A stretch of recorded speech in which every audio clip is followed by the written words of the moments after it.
வணக்கம். கோவை நீலகிரி செய்திகளுக்காக செய்திகள் வாசிப்பது சரவணன். பாடந்துறை பகுதியில் இரவிலே வந்த யானை கூட்டம் பொதுமக்கள் பீதி, வனத்துறை வனப்பகுதிக்குள் விரட்டியது. நீலகிரி மாவட்டம் பாடந்துறை பகுதியில் அதிகாலை யானை கூட்டம் ஒன்று நுழைந்ததால் பொதுமக்களில் பலரும் பெரும் பரபரப்பு ஏற்படுத்தியது.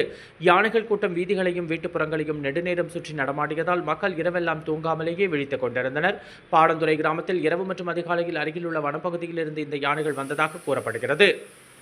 வனத்துறை மற்றும் காவல்துறையினர் உடனடியாக சம்பவ இடத்திற்கு விரைந்து சென்றனர். அவர்களும் கிராம மக்களும் இணைந்து யானையை விரட்டும் குழுவினரின் உதவியுடன் யானைகளை மீண்டும் வனப்பகுதிக்குள் விரட்டும் பணியில் ஈடுபட்டனர். அதிகாலை 4 மணியளவில் யானைகள் மீண்டும் காட்டிற்குள் சென்றன. நாளுக்கு நாள் இப்படி யானைகள் வருகிறது, வீட்டில் இருக்கவே பயமாக இருக்கிறது என்கிறார் ஒரு பெரியம்மாள்.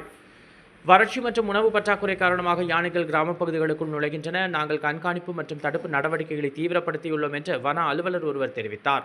கோவை நீலகிரி செய்திகளுக்காக எமது சிறப்பு செய்தியாசிரியர் தமிழ் வெங்கடேசன்.